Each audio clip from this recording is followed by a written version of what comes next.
Hola, estás escuchando el podcast de la Iglesia Gracia y Verdad. Esperamos que puedas ser ministrado a través de este mensaje. Si quieres conocernos más o necesitas ayuda espiritual, puedes visitar nuestra cuenta de Instagram, @redilgraciayverdad. Ahora sí podemos sentarnos.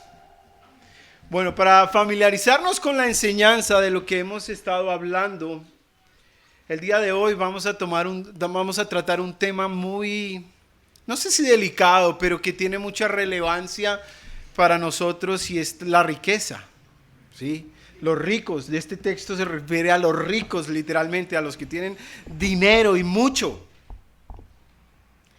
Entonces, como la riqueza es parte de la vida que tenemos, me puse a pensar en dichos que usamos aquí en Colombia con respecto a la riqueza. No tenemos ahí la presentación que hice, pero voy a tratar de ir más lento de lo normal.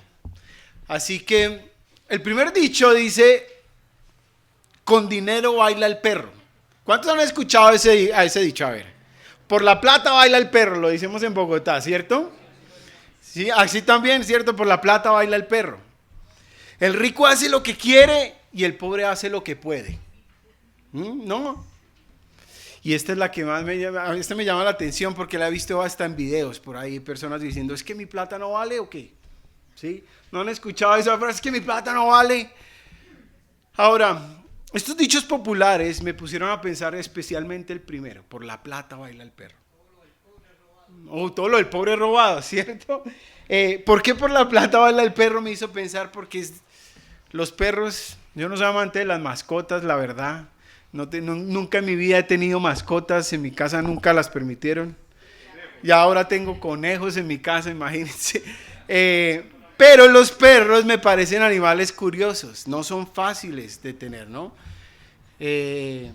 Ahora, enseñarle a bailar a un perro, ¿te imaginas cuánta paciencia y trabajo tiene? Mucho, seguramente.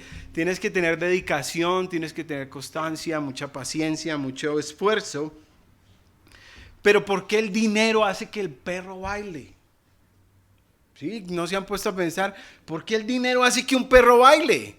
Porque la intención del dicho es tratarle de decir: ¿sabes qué? La influencia que tiene el dinero. ¿Por qué? Porque el dinero abre puertas que de otra manera no se pueden abrir. El dinero, cuando lo tengo, me permite viajar en primera clase, me permite ir a restaurantes únicos y especiales, me permite ir tal vez a las mejores universidades, me permite disfrutar de los pocos privilegios que otros tienen, ¿cierto?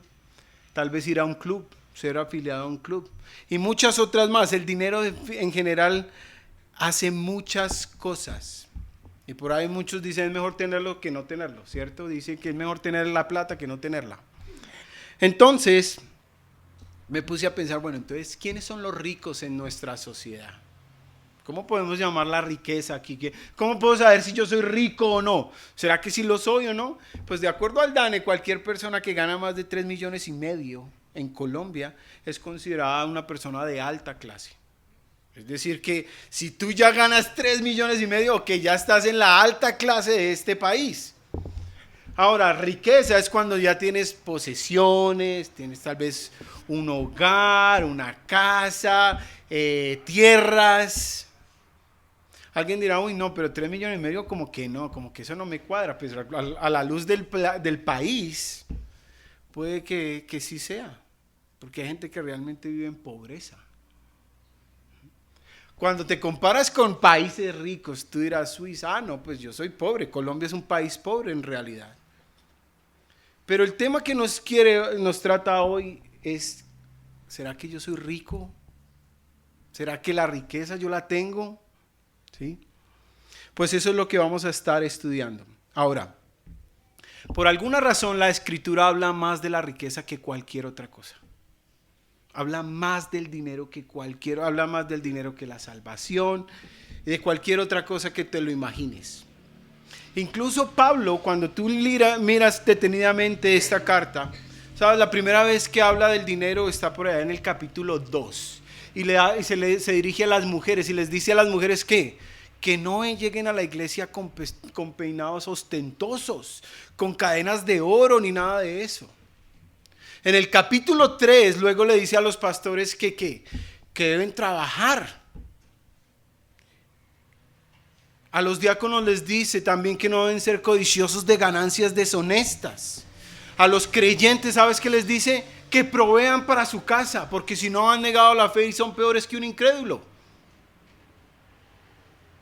También en el capítulo 6, comenzando, le dice a los hombres que trataban de enriquecerse por medio de la religión: cuidado, porque el amor al dinero es el dolor de todo mundo, ¿sí? Raíz de todos los males es el amor al dinero.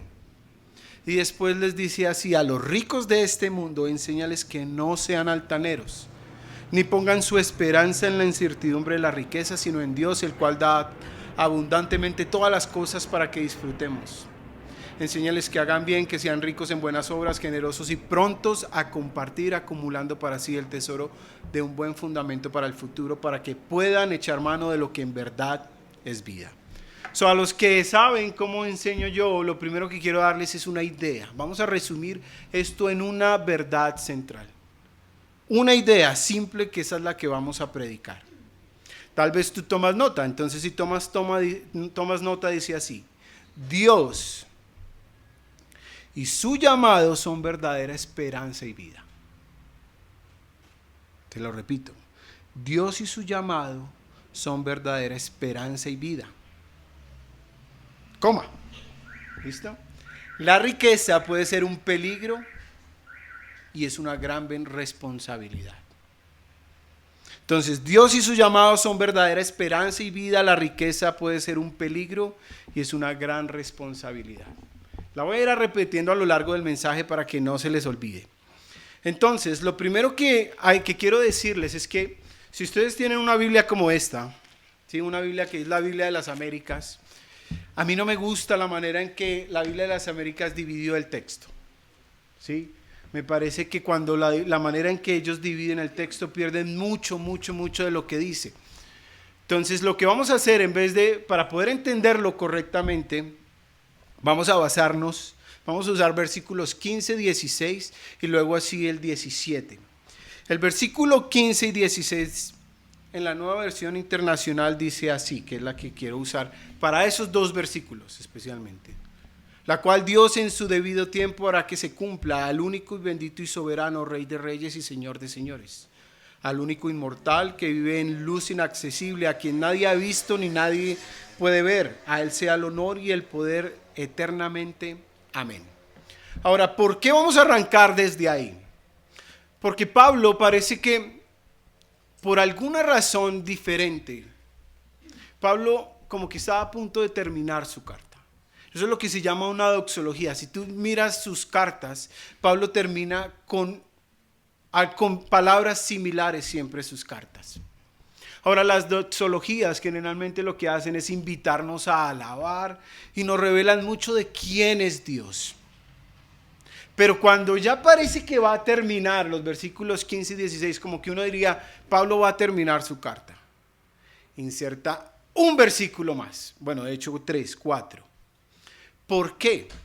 Y si tú miras bien todo ese capítulo 6, primero habla de la riqueza, luego Dios y luego otra vez de la riqueza. Es como que hay un énfasis en esos versículos 15 y 16. Y cuando yo los entiendo bien, escúchame bien, si yo los puedo entender bien lo que se refiere a esos versículos 15 y 16, puedo realmente entender el versículo 17. Si no lo entiendo bien, si no le pongo cuidado a lo que dice ahí, entonces como que quedo en duda. Por eso, cuando yo les dije la verdad central, lo primero que dice es que Dios es verdadera esperanza. ¿Por qué? Porque cuando tú miras la manera en que Pablo describe a Dios, dice así: primero él, al único, bendito, soberano Dios. Único es la única palabra que usa 2 veces en esos 2 versículos, porque yo creo que Pablo quiere hacer una diferencia entre quién es Dios y quiénes son el resto. Dios es único, no hay nadie como Él. No puede ser comparado con nadie, es único, único, único. Los griegos tenían muchos dioses. Los creyentes tenemos solo un Dios y es único. Pero no solo es único, sino que también es bendito. Y es una palabra interesante porque si hay alguien que la usa bien y mucho esa palabra, es Mateo en el capítulo 5. Y es Macarios, que significa bienaventurado. Aquí se traduce como bendito, pero es bienaventurado. ¿Y sabes por qué? Porque la idea que tiene Pablo de esta palabra es que solo en Dios hay verdadera dicha. Solo en Dios hay verdadera dicha. Solo el que entiende a Dios y lo tiene a Él, tiene verdadera dicha. Por eso Él es bendito. Ahora, no solo es único y bendito, tercero, también es soberano. Y es decir, ¿qué quiere decir? Que Él es gobernante. Por eso, como cantábamos, ¿no? Hoy Él está allá arriba y desde allá gobierna. Él desde allá gobierna. Y empieza con dos frases que son bien interesantes. Rey de reyes. Lo que quiere decir que entre los reyes, Él es el rey. Es el que sobresale sobre todos. De todos los reyes que hay y que había en el imperio griego, y especialmente en la ciudad de Éfeso, de Atenas, de Roma, entre todos esos reyes, ¿sabes qué? Dios está arriba, Él es rey de todos ellos. Pero no solo es rey de ellos, también es señor de señores. Y entre lo que se refiere que entre todos los gobiernos que hay, que tienen sus gobernantes, Él es el mayor. Él es el que gobierna sobre todos ellos. Él es Señor de todos ellos. No hay nadie como Él. Único, inmortal. Es decir, que su gobierno es eterno. Por eso otras Biblias traducen sempiterno. No tiene fin. Pero también, ¿por qué es inmortal? Porque no hay corrupción. No se corrompe. Su gobierno, Él es incorruptible. Por tanto, es inmortal. Habita en luz inaccesible, y para que me entiendas esto de la manera más clara posible, es que no se puede penetrar, no puedes llegar a Él. Y si tú te imaginas, tal vez la mejor imagen de Dios es el sol. No solo es grande, no solo calienta, no solo brilla, sino que cuando nadie se puede acercar al sol. ¿Por qué? Porque si te acercas al sol, te quemas. De hecho, ni siquiera puedes verlo bien el sol. Tienes que usar gafas especiales. Si tus ojos intentan ver el sol, sabes que te queman, te molesta, te los tienes que cubrir. Algo tienes que hacer. Ese es Dios, porque a Dios no lo puedes penetrar. Es una luz inaccesible. Dice la Escritura también que solo un hombre estuvo cerca de mirar a Dios, Moisés.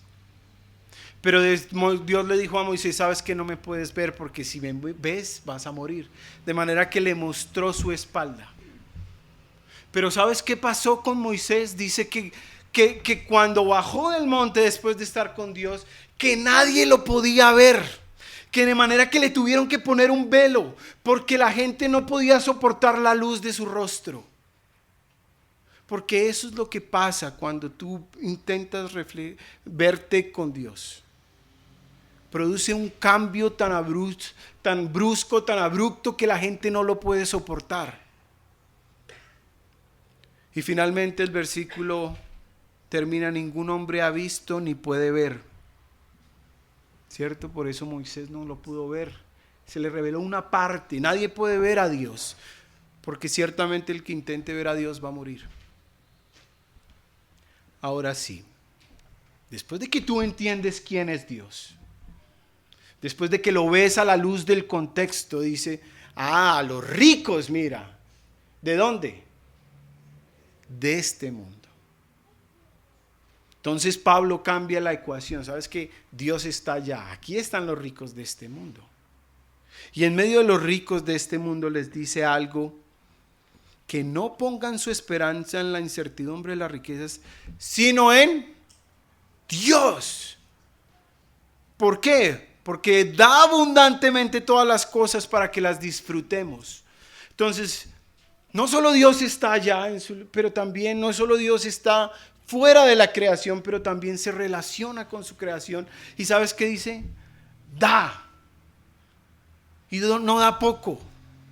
Da abundantemente. ¿A quiénes? A todos. ¿Con qué propósito? Que disfrutemos las cosas. Por eso Dios es verdadera esperanza. Por eso Dios es verdadera esperanza. Cuando tú te imaginas quién es Dios y si realmente entiendes quién es Él. Que está afuera, pero también está cerca, que también quiere una relación contigo, que busca tener una relación contigo. Entonces tú dices, este Dios es diferente. Pero nuestra verdad central dice así: Dios y su llamado, verdadera esperanza y vida. Ahora, hemos visto hasta ahora, Dios es verdadera esperanza porque así lo dice el versículo 17. Que pongan su esperanza en Dios. ¿Por qué? ¿Por quién es Él? Simplemente por quién es Dios es que yo puedo poner mi esperanza en Él. Porque es único, porque es bendito, porque es soberano, porque es Rey de Reyes, es Señor de Señores, porque da abundantemente a todos para que disfrutemos todas las cosas, pero no solo se queda ahí.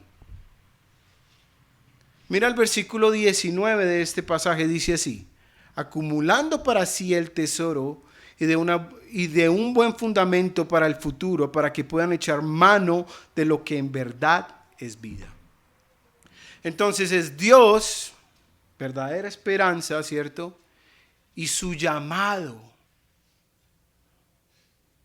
verdadera vida. Ahora, si tú miras versículo 19, dice que es verdad en vida, que en verdad es vida. ¿De dónde sale la palabra llamado? Me la inventé yo, ¿cierto?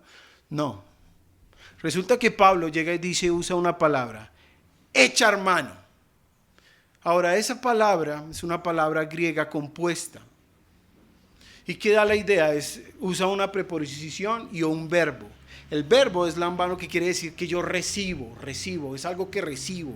Qué bien. Pero epi, que es la otra palabra, es una preposición, da la idea que es algo que viene de arriba, que está encima. Entonces eso de lo que yo puedo echar mano es algo que viene y desciende y baja de tal manera que yo pueda cogerlo.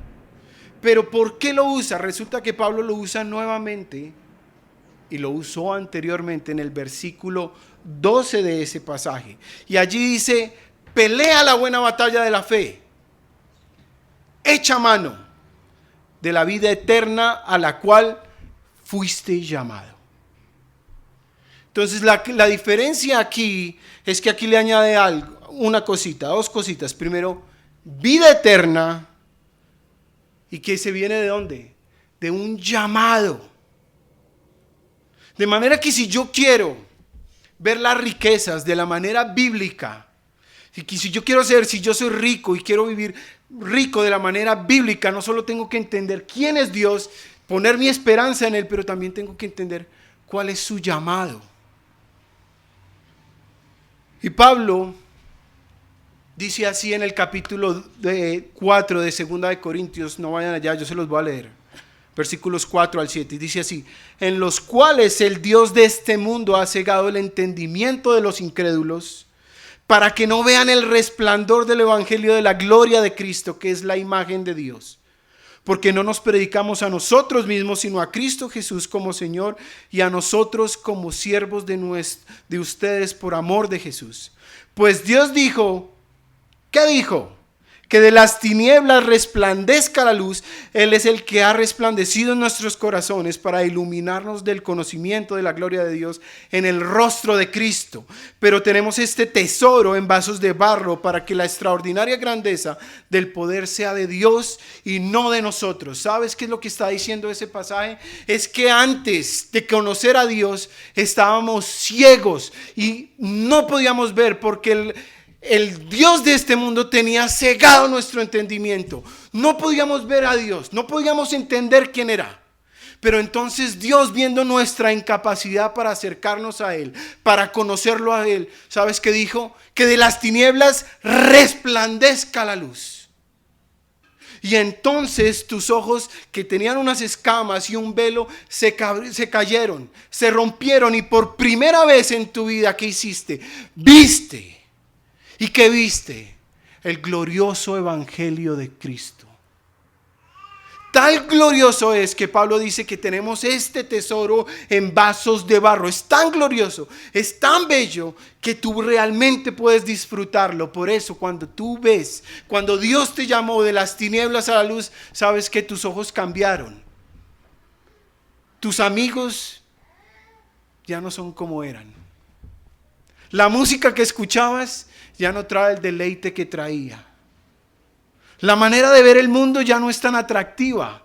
Algo cambió, algo pasó en mis ojos, en mis oídos, en mi cabeza y en mi mente. Hubo algo especial. Tal fue ese especial que Pablo dijo para él: con Cristo estoy juntamente crucificado, y ya no vivo yo, sino que Cristo vive en mí. ¿Para qué?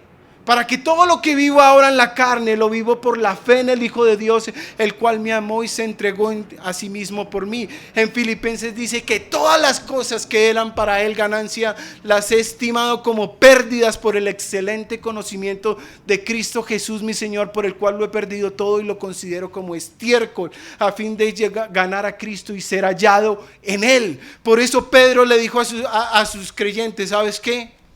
Ustedes, real sacerdocio, nación santa, pueblo adquirido por Dios. ¿Con qué propósito? Para que anunciéis las virtudes de aquel que los llamó de las tinieblas a la luz admirable. De manera que cuando tú entiendes a Cristo, entiendes su llamado y entiendes a Dios, algo pasa. La manera de ver el mundo cambia. Cambia. Porque ahora hay un mayor tesoro, como el de la parábola.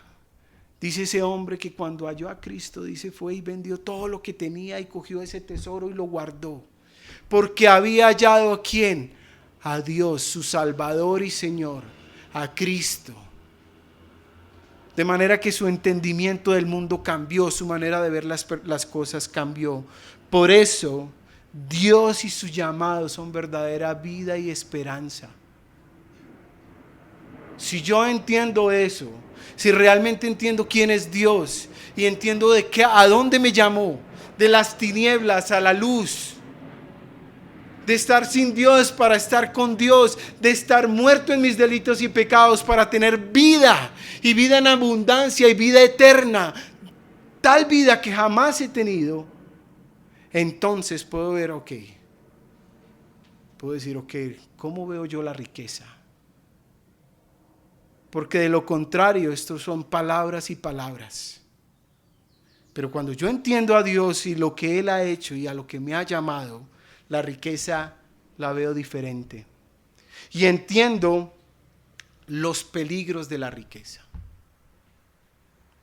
Porque le dice a los ricos de este mundo, enséñales. Y aquí está la parte más dura. Enseñar y enseñar la Escritura. Y enseñarle a los ricos de este mundo, ¿qué cosa? Primer peligro, que no sean altaneros. ¿Por qué? Porque la riqueza produce eso. Cuando tú tienes dinero, ¿sabes qué? Abres puertas que nadie puede abrir. Vas a lugares que nadie puede ir. Tu riqueza te hace en cierta manera exclusivo. Entonces vas a los mejores lugares, conoces los mejores países, viajas en primera clase. Tus casas, tus carros, todo lo que tienes se vuelve tu razón de vivir. Y sabes que lamentablemente nuestra misma tierra y nuestra misma sociedad nos impulsa a darle pleitesía a los ricos. Entonces he visto cómo gente se desvive por su cantante favorito de reggaetón.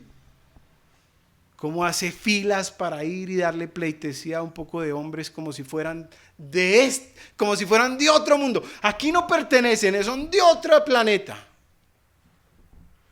Nosotros mismos como que los impulsamos a ellos a que se vean fuera de este lugar. Y entonces cuando tú tienes, ¿qué haces? Te vuelves altanero. Para darles un ejemplo, porque creo que nos pasa a todos, imagínate que tú tienes un buen trabajo o un trabajo especial donde ganas bien. Y resulta que ese día dices, me voy a ir a un buen restaurante, me voy a ir a comer bien, disfrutar del alimento y del producto de mi trabajo. Y entonces llegas a ese restaurante tal vez costoso, exclusivo, y tú te sientas allá y miras el menú y coges, esto es la rica carne que me voy a comer, deliciosa, me la puedo hasta saborear. Pero resulta que a mucha gente se le ocurrió ir a ese restaurante y resulta que ese restaurante está lleno, mucha gente ha llegado allá y no hay casi meseros. Y entonces tú te sientas ahí y pides y te toca esperar. Y espere y espere y espere. ¿Por qué? Porque no hay quien te lleve la comida que tú tanto querías. Ese platico de carne que tú tanto habías saboreado desde antes. Y entonces tu rostro cambia. Y empieza a mirar al mesero. ¿Y este man qué? ¿Y este hombre qué? ¿Qué le pasó? Se le olvidó que yo vine acá. ¿Cómo es posible? Y es que, ¿qué está pasando? Y entonces llega el muchacho. No, es que no tenemos. No. Es que mira, llevo 20 minutos, media hora, una hora esperando. ¿Cómo es eso? Porque así somos. Y hablo por mí, no hablo por ustedes. Porque a mí me pasa, y si hay alguien que tiene que ser consciente de esta situación, soy yo. Yo no puedo hablar por ustedes, pero puedo hablar por mí. Y sé que cuando el dinero está en el bolsillo, la persona tiende a cambiar. Y tiende a mirar a la gente de otra manera. Y tiende a ser altanero, a creer que es mejor que otros. Le pasaba a la sociedad nuestra, a la sociedad antigua, y le pasaba a los efesios. ¿Por qué? Porque Efesio era una ciudad próspera, tenía mucha riqueza, tanto que la gente se quería ir a vivir allá porque veía las oportunidades. Cuando Pablo estaba predicando allá y vio que la gente empezó a dejar los ídolos, hubo un hombre llamado Demetrio. ¿Y Demetrio qué hizo? Armar una pelea porque la predicación de Pablo le estaba afectando sus finanzas. Y así nos pasa. Entonces hay que aprender a no ser altanero, a que el dinero no nos cambie. Segundo peligro, poner su esperanza en la incertidumbre de las riquezas. ¿Sabes cuál es el peligro? Primero, Pablo quiere decir que las riquezas son inciertas. Hay una inseguridad en ella. Hay gente que vive por ellas, pero son inseguras. Y hay una parábola muy conocida en la Biblia de un hombre. Resulta que estaba Jesús ahí sentado y llegó una familia a decirle, ¿sabes? Jesús, mándale a este personaje que divida la herencia. Que divida la herencia. Y Jesús le dijo, no sabes lo que estás pidiendo. Y entonces le contó una parábola. Y le dijo así a esa familia. Que había un hombre muy rico. Que Dios lo había bendecido. Y entonces construyó una casa. Y cuando vio que tenía más, dijo, ¿qué haré con mis riquezas? Pues haré un granero más grande. Y construiré casas más grandes y pondré todas las cosas ahí. Y entonces Jesús le dijo, necio, hoy vienen por tu alma, y de quién será todo lo que tienes. Porque es que desnudos llegamos al mundo y desnudos nos vamos. Así que si tu confianza está en cuántos números tiene tu cuenta bancaria, pues estás en el lugar equivocado. ¿Por qué? Porque si vives como un hipócrita. Porque la Biblia te dice a ti, no pongas tu esperanza en eso. Y si lo pones, estás viviendo como un hipócrita. Y esa es la realidad. Ahora, ese es un peligro que viene con las riquezas. Por eso Pablo le enseña a la iglesia y le dijo, raíz de todos los males. Versículo 10, si lo quieres leer ahí. Es el amor al dinero. ¿Por qué? Porque muchos se han desviado de la fe y se han traído muchos dolores. Ahora, la riqueza no es el problema. Ser rico no es el problema. Si Dios te bendice, gloria a Dios. Y ahí hay gente reenvidiosa en la iglesia que dice, es que a ese sí le dan, es que ese sí que tiene. Como si tener riqueza fuera un pecado grandísimo, fuera lo peor de este mundo. Sí, aquí a esta iglesia realmente dejó venir una familia diciendo, no, es que allá todos tienen carro. Entonces, como todos tienen carro, yo no vuelvo allá. Eso es envidia. ¿Y sabes por qué está mal? Porque dice que Dios es el que da. ¿De quién viene la riqueza? De Dios. Él es el que la da. La riqueza no es el problema. Ser rico no es el problema. El problema es que si con la riqueza y con lo que Dios me da, yo me vuelvo altanero y empiezo a confiar más en lo que tengo y en mis cuentas bancarias que en Dios. Ese es el real problema. Si Dios te da, ¿sabes para qué te da? Pues ¿qué dice el versículo? Míralo ahí, versículo 18. Se me perdió aquí. El cual nos da abundantemente todas las cosas para que las disfrutemos. Es que tener no es el problema, yo puedo disfrutar. Si Dios me permite viajar, gloria a Dios por eso. Si Dios me permite tener una casa o un carro o una camioneta, último modelo, gloria a Dios por eso, porque Él me la da. Pero si mi confianza está en eso, si eso es lo que me determina quién soy, ahí está el problema. Y para los que no tienen, también es un problema.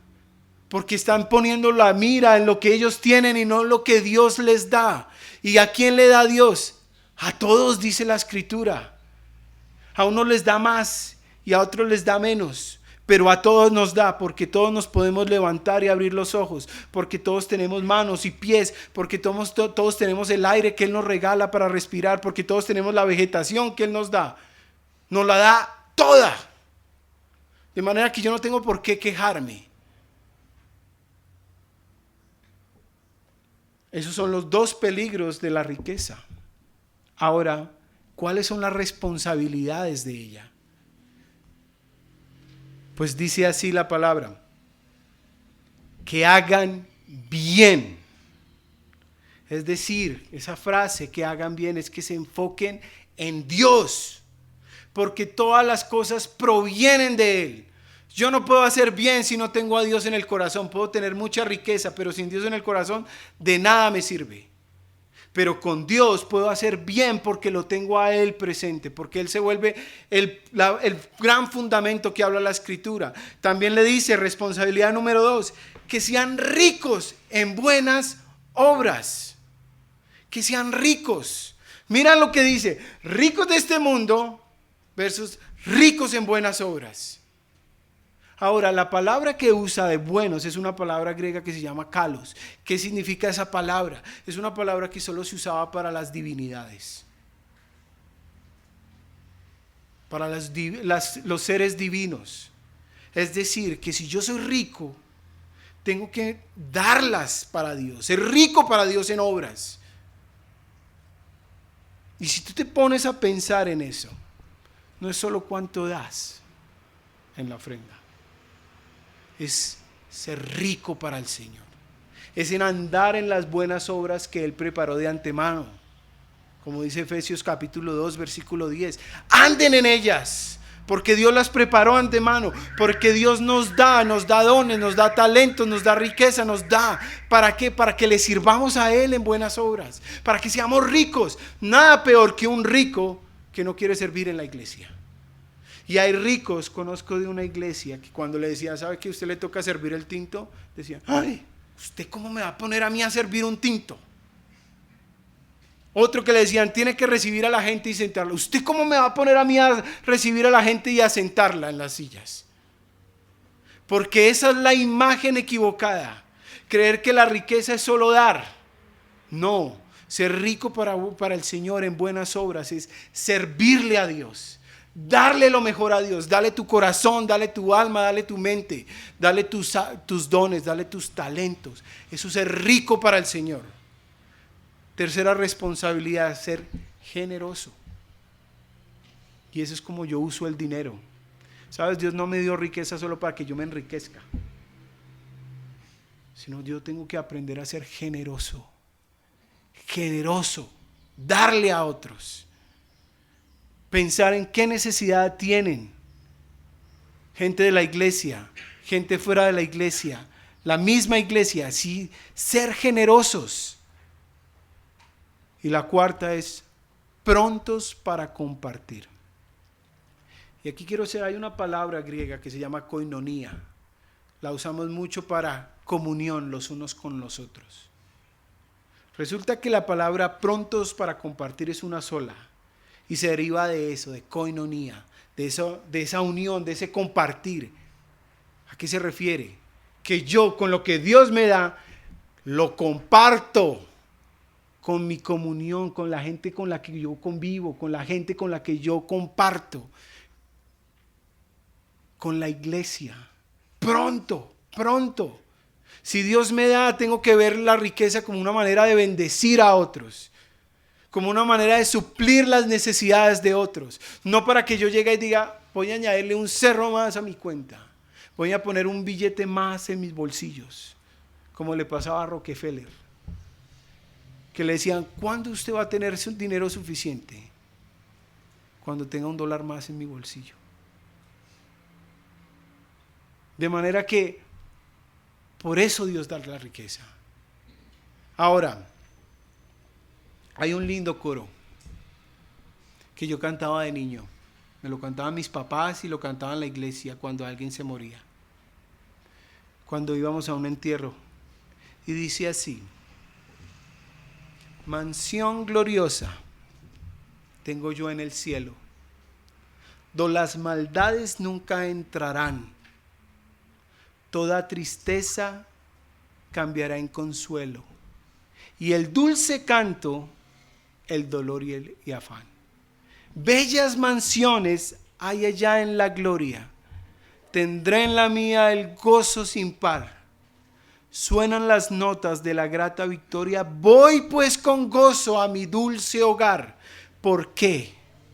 Porque Pablo dice así al final: acumulan para sí el tesoro de un buen fundamento para el futuro, para que puedan echar mano de lo que en verdad es vida. Sabes, hay una vida que no es aquí, es allá.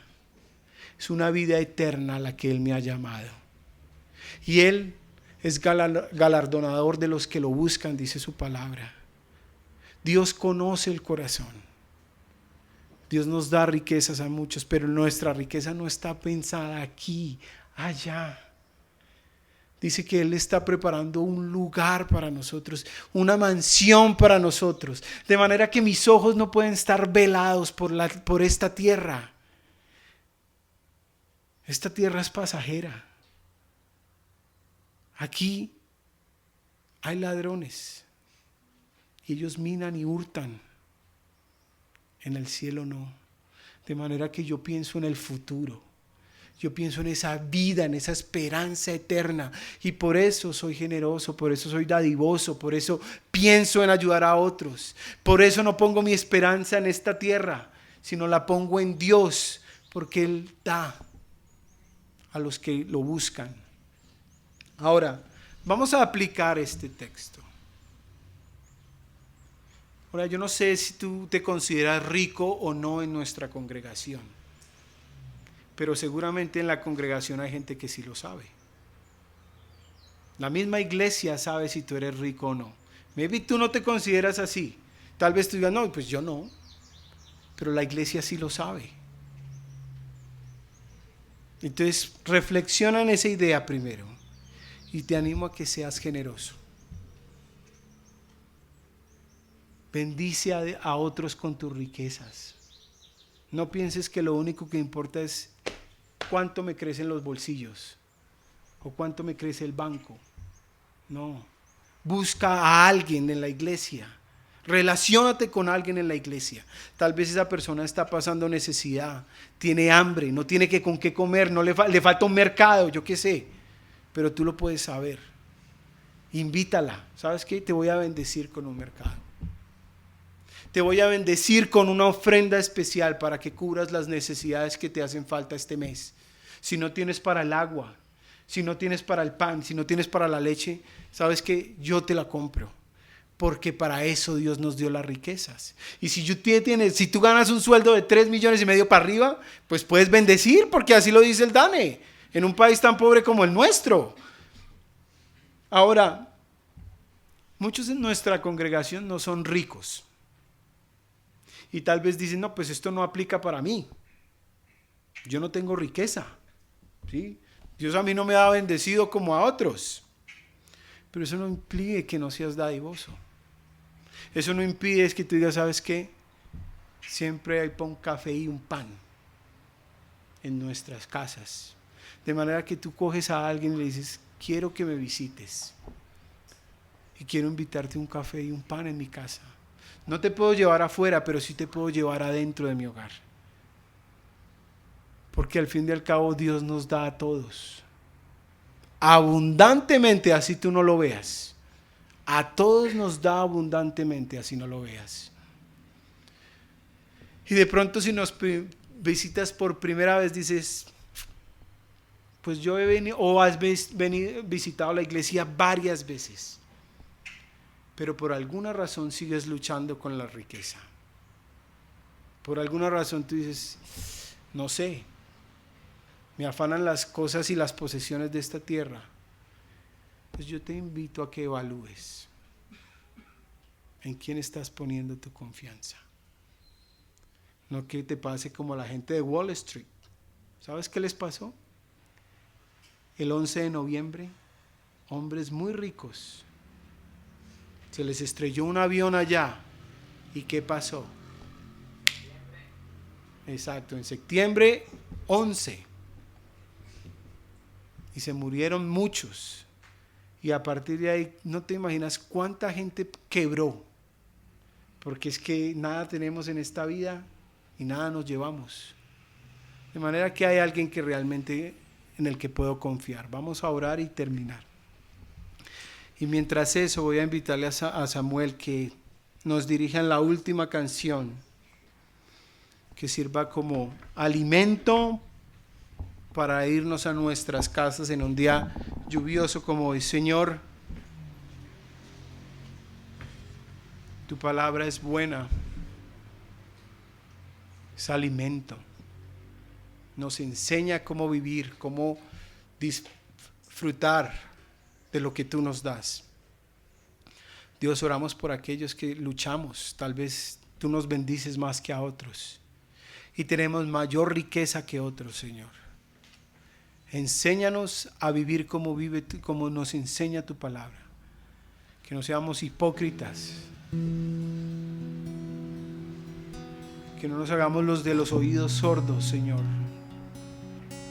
Sino por el contrario, que podamos vivir como nos enseñó Cristo. Porque Cristo dice tu palabra que siendo rico se hizo pobre para que nosotros fuéramos ricos, Señor. Danos el placer de disfrutar las riquezas en Cristo, su herencia en la eternidad. Pero mientras vivamos en esta tierra, Dios, en este mundo, permítenos, ayúdanos, capacítanos para vivir como nos enseña tu palabra. Gracias, Dios, por ella, por lo bella que es. Oramos en esta mañana en Cristo Jesús.